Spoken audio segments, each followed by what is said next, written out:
I got home at 10:47 on a rainy Friday night. The living room was dark. A small suitcase stood by the couch. A faint perfume drifted through the hallway. Not mine. I opened my bedroom door. Under the gray sheets, someone was asleep. My ex-wife's sister. She opened her eyes, calm, not startled, and whispered one sentence that changed everything. "Ethan, can I stay here?" I did not answer right away. I just stood there, frozen, in my own doorway. My name is Ethan Merrick. I am 39 years old, an architect in Portland, Oregon. I design small houses out of wood and daylight for people who want to live slowly. 3 years ago, I divorced Sloan Whitlock after 7 years of marriage. No children. I let her family believe it was about how we wanted to live.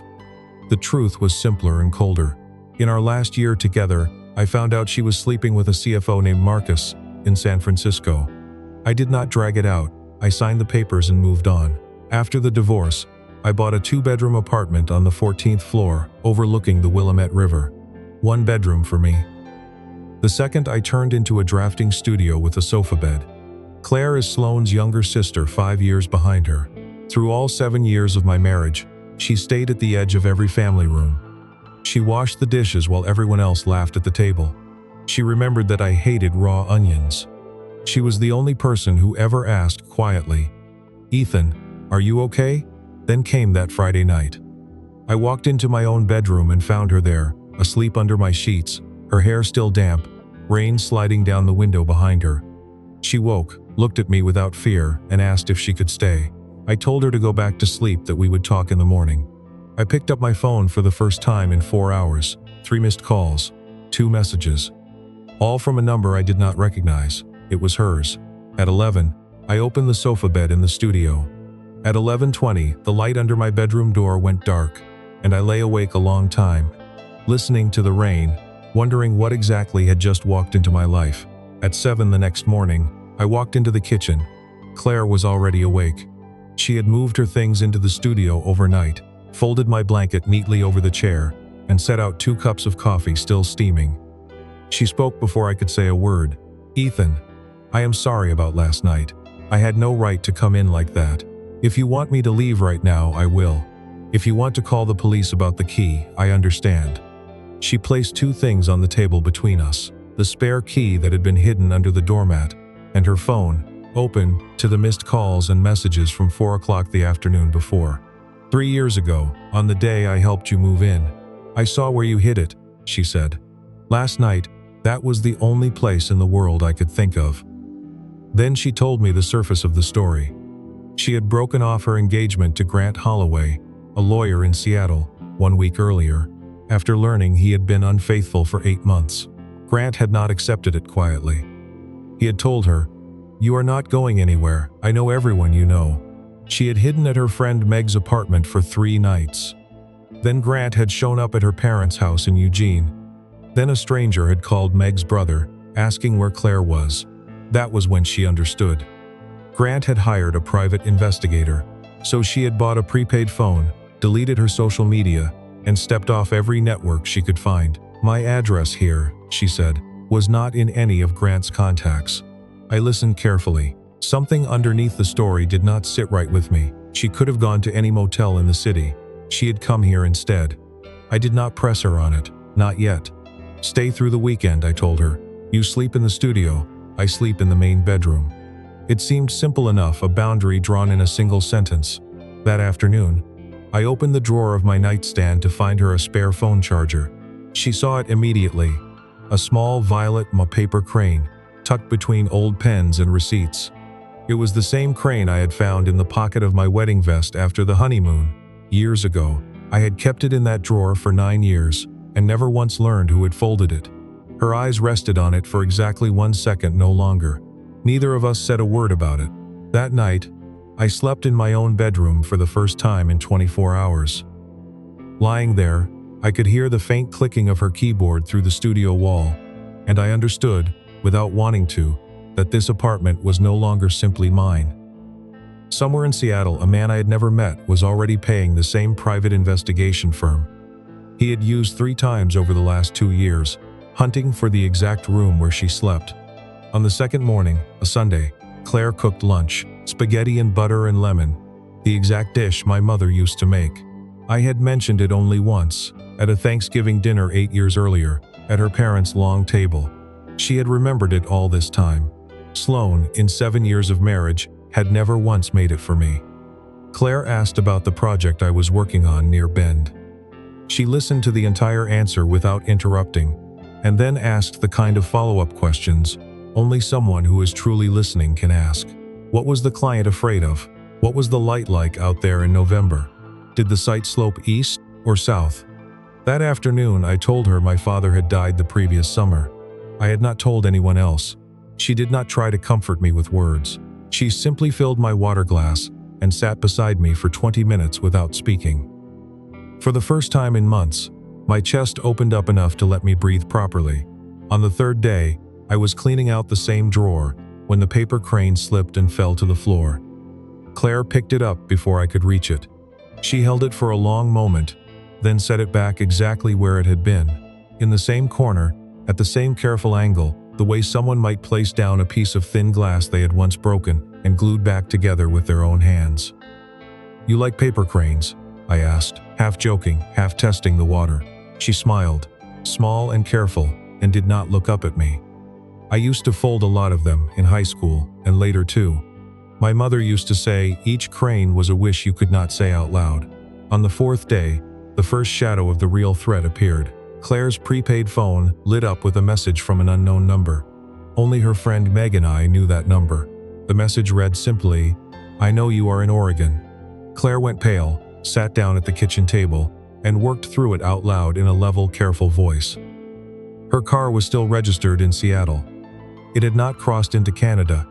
Grant knew she had grown up in Eugene, and he was guessing that Oregon was where she would run. He did not have an address yet. He was only probing. She took a screenshot and saved it. Evidence number 1, she called it, almost to herself. I told her to keep everything, to delete nothing at all. On the 5th and 6th days, the net widened further. On a Tuesday afternoon, I returned to my office and found a business card slid under the door. A Portland attorney I had never met, no note attached. I brought it home and explained it to Claire. "He doesn't know you're here yet. My firm has a website. Grant is casting a wide net through his old contacts, sending associates to every name on your sister's outer circle. My name is just one of many on that list. Your exact address, no, not yet." Claire photographed the card and saved it. Evidence number 2. On the 7th day, a Thursday, I worked from home through the morning, while Claire edited manuscripts at the desk in the studio.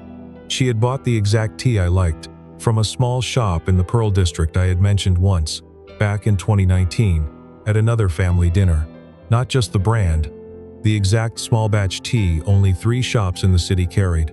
She left the box on the counter without a word, the way you leave a gift for someone you do not want to embarrass. I caught myself standing in the studio doorway, watching her a little too long. Her knees pulled up onto the chair, afternoon light on her shoulder, one hand curled around her mug. I turned away and told myself firmly, "She is Sloane's sister. This is only kindness. Do not confuse it for anything more." On the 8th night, the power across the whole block went out for 20 minutes. We sat out on the balcony together. Portland went black beneath us, except for the slow, bright line of a container ship moving down the river. The rain had stopped for the first time all week. The air smelled of cold cedar and wet asphalt, and somewhere across the street a generator kicked on with a low hum. She told me about Grant for the first time, not the details, just one sentence. "Some men love you by making you smaller," she said. "I do not want to be smaller anymore." I almost put my hand over hers. I pulled back at the last second. When the lights came back on inside the apartment behind us, she did not turn around right away. She stayed looking at the river a little longer. Then she stood up and said quietly, "Thank you for sitting out here with me." On the 9th day, I noticed she had been coughing at night. I left a bottle of cough syrup on the kitchen counter without saying anything. In the morning, she left a folded piece of paper beside it. "Thank you," it said with a tiny paper crane drawn in the corner in blue pen. That evening she made soup, the same recipe her grandmother used to make her as a child. She said she still remembered every single ingredient. The kitchen filled with the smell of ginger and lemon, and something I could not quite name. We ate at the table without saying much, and she kept both hands wrapped around her bowl for warmth. I noticed, without meaning to, that she had stopped flinching every time her phone lit up. Earlier that same week, she had said something I kept turning over in my head long after she said it. "Have you ever felt like some houses are just waiting for the right person to arrive?" she had asked. "I think yours might be one of those." I had answered a little too quickly. "My house is only waiting for me. Anyone else here is a guest." She had looked down into her tea and said softly, "Then I will be a well-behaved guest." On the 10th day, I came home to find she had rearranged the books on the living room shelf, not by author or subject, but by the color of the spines. She apologized at once, said she had done it absent-mindedly during a phone call, and had not even noticed until she was finished. I told her to leave them exactly as they were. "It looked better that way," I said, "like somebody was actually living here on purpose." That night she read on the couch in a way she had not read the first week, with her feet tucked under her. Like the apartment already belonged to her a little. On the 11th morning, she went out early to buy more tea and came back with her face completely pale. She handed me her phone without a word. She had photographed a black SUV parked in front of my building, the driver holding up his own phone, taking pictures of the lobby doors. She had already run the plate online. It was a rental registered in Portland, under the name of a shell company she recognized from an old email between Grant and his investigator. "He's found us," she said quietly. "Sometime last night or this morning, his investigator flagged your name. I don't know how yet. I need you to tell me the whole thing now," I said, "not the surface, all of it. Before he gets here." She looked at me for a long moment, then nodded. "Not right now. At noon. I need to call Meg first, and set up one last way out if we need it." Through all of those days, she had slept in the studio and I had slept in the main bedroom. Both doors closed every night. No announcements, no experiments between us. Just two walls and a hallway, the sound of butter and lemon on the stove, late rain against the window, the amber glow of the living room lamp, and the smell of grapefruit shampoo in the bathroom every morning. A smell I had started looking for without noticing I was looking for it. That Saturday, around lunchtime, I sat at the kitchen table waiting for Claire to tell me the rest. I assumed the rest was about Grant. I was wrong.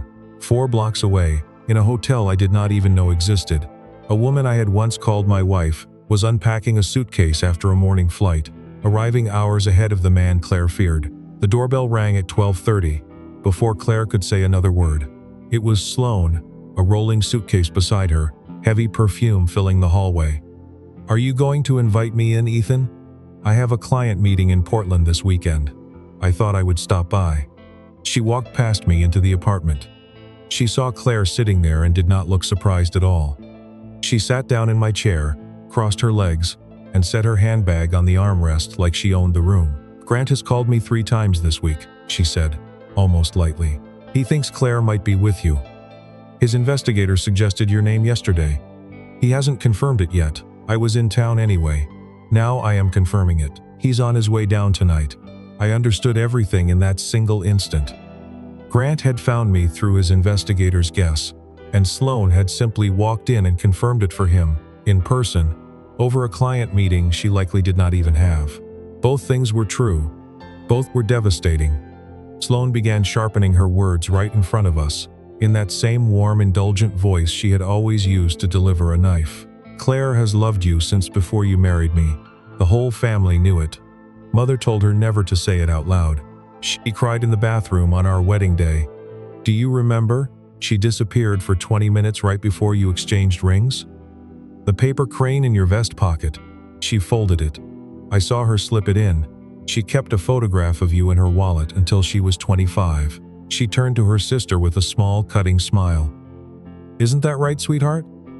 Claire looked up at Sloan and spoke without a single tremor in her voice. Sloan, in early 2024, you started dating a partner at Grant's firm. You met him at their gala.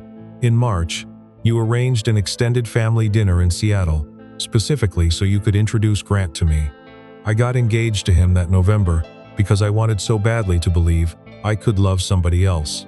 Sloan's face did not move, but I watched the exact moment she realized this conversation was heading somewhere she had never planned for. 2 weeks ago, when I found out he was cheating and went through his laptop for proof, I found an audio file. It was named Stubbo_call from January of last year. Grant records every business call he makes. That file was a recording between him and you. Claire's voice did not rise, and it did not shake. You said to him, and I quote exactly, "I have listened to this many times." Claire still talks about Ethan in her sleep. Hold on to her for me. Don't let her have a chance to come back to Portland. You sold your own sister to a controlling man just to make sure she never ended up anywhere near me. Sloane opened her mouth and closed it again without a sound. For the first time in her entire life, I watched her sister stand directly in front of her and refuse to look away. Claire kept going steady and calm. I did not come here to take Ethan away from you. He isn't yours anymore, Sloane. I came here because it was the one address Grant did not already have, and you just handed it to him. I stood up slowly. My voice came out low. Sloane, thank you for coming. You can leave now. She picked up her handbag and gave me the same small, polished smile she always wore at holidays. Fine. Grant will be here before midnight. You're on your own. The door closed behind her, and the moment the latch clicked shut, Claire opened her laptop on the kitchen table and pulled a small USB drive out of her wallet. Her hands were steady, in a way that told me she had been rehearsing this exact moment for 2 weeks straight. I did not want to use these unless I had no choice left, she said quietly. I was going to disappear without a sound. Now I have to fight. Inside the folder on her laptop, there were 3 things. A thread of emails between Grant and 3 different women over the last 8 months. 2 associates at his firm and 1 paralegal. The audio file itself, the one Sloane had never known existed outside her own phone, and a set of scanned payment receipts from Grant's business account. 3 wire transfers to a private investigation firm over the last 2 years. The firm's logo and account number clearly visible on every single page. Grant is more afraid of a professional scandal than of anything else in his life, Claire said. He's in the middle of a $400 million merger. If I send this to his firm's HR department and the Washington State Bar Ethics Board, his career ends within 48 hours. She looked at me. I truly did not plan to do this when I drove down here. I was going to vanish quietly. He forced my hand. At 11:30 that night, the front desk called up. Grant Holloway wanted to come up. I said yes.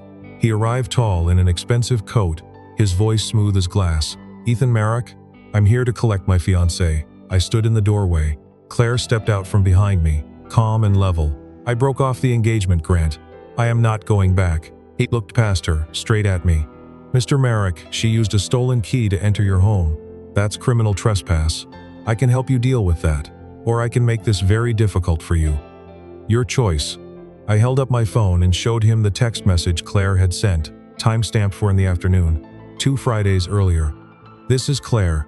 I'm in Portland. I need to see you. Please call me back. Mr. Holloway, I said. She reached out to me before she ever came up here. I didn't answer because I was in a meeting. The key is between her and me. I don't care what you think about it. Then I turned Claire's laptop around on the console table so he could see the full screen for himself. This is a folder of your emails with 3 women over the last 8 months. This is an audio recording between you and my ex-wife from January of last year, and these are receipts for the investigator you hired to follow your own fiancée. You have 30 seconds to be out of this building. After that, the first copy goes straight to your firm's HR department. The second goes to the Washington State Bar Ethics Board. Grant looked at the screen. His face lost every trace of color. His jaw moved once, like a man calculating a number and coming up badly short. He did not argue. He turned around and left. The elevator chimed once down the hallway, and then the apartment went completely quiet.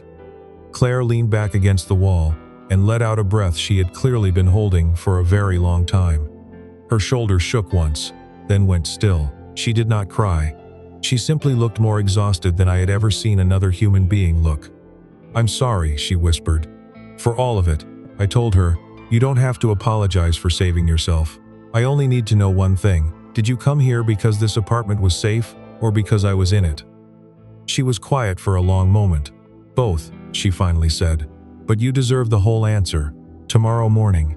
I told her to sleep in the studio, and that I would sit up until I was absolutely certain. Grant was gone from the building for good. She didn't argue. She walked down the hallway slowly, one hand trailing along the wall, and closed the studio door behind her. That night, I sat on the windowsill until 3 in the morning, with the paper crane resting in my palm. For 9 years, I had been keeping someone else's wish inside a drawer without ever knowing it. That night, I had chosen to stand on the side of that wish, long before I had even asked myself what it truly meant. At 7 the next morning, we sat back at the kitchen table, with 2 cups of coffee between us. Her eyes were swollen from crying somewhere in the night. "I'm going to confess everything," she said. "In order, starting with the key. I took your spare from under the mat without your permission. If you want to call the police, I will sign a statement admitting it." She took a slow breath. "About Grant, the real sequence of events. I started to suspect him a month ago, when a text from a woman named Rachel lit up his phone at 2 in the morning. I waited until he traveled to Chicago for 4 days at the end of September. I opened his personal laptop with a password I already knew. I found 3 separate threads with other women. I was about to copy them when I found the audio file. I opened it. I listened. That was the exact moment I understood what my own sister had done to me. I copied everything onto a drive and put it in my wallet. I didn't confront him right away. I wanted to keep the evidence as a last resort. I stayed at Meg's for 3 nights. On the Friday he came home, I went back to our apartment, gave him the ring and told him the engagement was over. I didn't tell him why. He got angry. He threatened me. I hid at Meg's again. On Monday, he showed up at my parents' house in Eugene. On Tuesday, I learned he'd hired an investigator, because a stranger called Meg's older brother asking where I was. I withdrew $8,000 in cash from my own savings. I turned off my main phone, bought a prepaid one, and deleted every account I had. And then I remembered the spare key under your mat. Her voice softened further. About my feelings for you. Sloan was right about most of it. I fell in love with you the very first time I met you. It was the dinner where you brought your mother's apple pie to my parents' house. I was 23. You were about to marry my sister. I decided right then that I would never say a single word. 7 years I didn't. I went to graduate school in England for 2 years just to stay away from all of it. I got engaged to Grant because I wanted so badly to believe I could love somebody else instead. I drove down here because it was the one address Grant didn't already have. I didn't know his investigator would eventually flag your name, but that was only the reason I let myself use out loud. The real reason is that this apartment is the only place on this entire earth I have ever felt like I could actually breathe. I'm sorry that isn't fair to you. She stood up. Her suitcase was already waiting by the door. I'll go. Meg gave me the name of a lawyer here in Portland, a friend of her old editor, someone who specializes in coercive control cases. I'll call her Monday morning. I'll handle Grant on my own. I did not stand up right away. I picked up the paper crane, which had been sitting on the table since the night before, and turned it slowly over in my hands. I thought about 3 years of living alone in that apartment, about all the quiet evenings I had once told myself were freedom. Looking back at them now, from exactly where I was sitting, they were only the habits of loneliness, wearing a nicer name. I thought about the last 2 weeks, not about how long she had loved me, but about how I had actually felt with her in the room. The answer wasn't something I could dodge or dress up in softer language. Peace. For the first time in years, real, uncomplicated peace. I stood up, walked to the door, and put my hand over the handle of her suitcase. My voice came out quiet. Claire, I'm not calling the police. Keep the key. I'll change the lock this morning and give you a real one. About everything else, I don't know what this is going to become. I just came out of a marriage. You just came out of an engagement, and there's a man out there who might still come back. We don't owe each other anything big. But I know one thing for certain. If you walk out that door this morning, this apartment goes back to being quiet in a way I don't want anymore. Stay. You don't have to do anything at all. Just stay. She looked at me for a long time. Then she placed her hand over mine on the handle of the suitcase. She didn't hug me. She didn't kiss me. She simply left her hand there, warm, a little unsteady, and stayed. She moved back into the studio officially this time. I kept the main bedroom. 2 rooms, 2 closed doors, 1 clean line drawn straight down the middle of the apartment. On Monday, she called the lawyer Meg had recommended, who reviewed the file and took the case at 60% off her normal rate because the evidence was airtight and the case fit her specialty exactly. Claire paid with her own savings and the rest on a payment plan. On Tuesday, the petition for a protective order went to the court with the entire folder attached. I changed the lock and gave her a real key of her own. She placed the paper crane on the living room bookshelf, carefully, between 2 volumes of poetry. In the 3rd week, Grant struck back. He hired a lawyer and filed a defamation suit against Claire for sending the evidence to his firm's HR department. His attorney was expensive and sharp, sending us a letter full of long, careful words that all meant one simple thing. He wanted her to break. She did not break. She read the letter at the kitchen table with a cup of tea in her hand, then called her own lawyer and said only, "Fine, let's go." I watched her hang up the phone and let out a small breath, the kind you release when you've been afraid of the same thing for a very long time, and have finally decided to walk straight toward it instead. In the 4th week, her lawyer counterfiled, entering the audio recording, the email threads, and the investigator's receipts as evidence of a documented pattern of coercive control inside the engagement. She built a picture of Grant that no law firm could ever keep on its letterhead. Her lawyer told her afterward that in 15 years of practice, she had rarely seen a file this clean. Claire brought that comment home the way someone else might bring home a compliment about their cooking. In the 5th week, the Washington State Bar opened a preliminary ethics inquiry. Grant's own firm applied quiet internal pressure. The $400 million merger came under sudden review by 2 of the acquiring parties. His name began leaking, slowly through the professional grapevine, the way a name leaks when nobody wants to admit they were the one who said it first. In the 6th week, Grant withdrew the defamation suit entirely. He did not appeal the protective order. He transferred to his firm's Boston office and never appeared again. We celebrated with a cheap pizza in the kitchen. No wine, no tears, just the small, clean feeling of a lock finally closing on the outside of a house. Claire ate 2 slices standing at the counter, still holding the paperwork in one hand, as if she were afraid it might blow away the moment she set it down. 3 months later, Sloan posted a photograph from Aspen with a new man beside her. She never sent a message. Some doors closed without a sound. Claire's father held out for 2 weeks. Then she drove to Eugene alone and sat with him on the back porch for 3 hours. She didn't try to convince him. She just told him about her life, quietly, from the beginning. He didn't approve. He simply stopped forbidding it. She drove back that night and did not cry until she was alone in the elevator. Her mother called me once. "Ethan," she said, "in 7 years, you were the only person who ever made Claire laugh from the bottom of her chest. I don't understand this, but I understand that." Then she hung up, and I sat on the balcony for a long time after. Small things began to change after that. She cooked dinner. I washed the dishes. We walked along the Willamette on Sunday afternoons and didn't talk about anything important. It turned out that not talking about anything important was its own quiet kind of conversation, a thing we had both been starving for without knowing it. She read my drawings and pointed out a detail in a corner window I had stared at for 2 months without truly seeing it.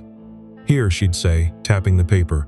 "This is where the light will fall, at 4 o'clock in November." She was right, every time. The first kiss happened in the 9th week in the kitchen. She was chopping onions, crying from them, and I laughed at her. She pushed my shoulder, then I leaned down slowly. She stood still. Then she kissed me back like someone who had waited 7 years to finally stop being in a hurry. From that day on, the apartment changed shape around us. She moved a few of her books onto my shelf. We never talked about labels. We simply moved around each other with a new gentleness, like 2 people who had learned exactly what carelessness costs. 8 months after that Friday night, in the middle of a Portland summer, we moved into a small house I had designed for the 2 of us out in Hillsboro, a small garden, 1 shared workroom. Her editing corner faced east. My drafting table faced west. 1 bedroom, 1 roof. On moving day, I opened a personal box, and the violet paper crane sat right on top. Claire saw me holding it and smiled, the first time she had ever smiled at it without hiding. "Do you know what I wished for when I folded it?" she asked. I shook my head. "I wished that one day you would look at me and not see anybody's sister." I set the crane on the mantel right in the center. I never hid it again. Standing there, I understood 3 things at once. That the quiet after my divorce which I had called freedom for 3 years, had really just been me closing a door on myself. That Claire had never saved me. She had simply sat beside me long enough for me to walk out on my own. And that a small paper crane, which had lived 9 years inside a dark drawer, was now standing in the light of an actual house, because a wish had finally been spoken out loud. That night we sat on the bare living room floor with no couch yet. We ate pizza. We drank cheap wine out of coffee mugs. She rested her head on my shoulder. "Ethan," she said softly, "can I stay here?" The very same question as the first night, this time only a joke. "You already do," I said, the smell of new paint, the sound of Hillsborough crickets outside, moonlight through a window with no curtains yet. A small violet paper crane, standing alone on a white mantle, small, old, and finally, completely alive. I used to think love arrived loudly, the way Sloane had arrived, and the way she had eventually left. I was wrong. Real love arrives the way Claire arrived. It knocks on your door on a rainy night. It falls asleep in your bed out of sheer exhaustion, and it stays, in a way that slowly makes you forget how quiet your house used to be, before it did. I'm telling this story not to show off a happy ending. I'm telling it because it took me 3 years to understand one thing, and I want to say it plainly. We often don't notice the person quietly loving us, because we're too busy watching the person hurting us. Sloane was loud enough that for 7 years, I never once heard Claire standing on the other side of every room I walked into. I didn't miss her because she was hidden. I missed her because I was looking in the wrong direction. If someone is standing quietly in the corner of your life right now, waiting for you to finally turn your head, don't wait 9 years to find the paper crane in your own pocket. Some wishes have been closer than you think, and they will not wait forever.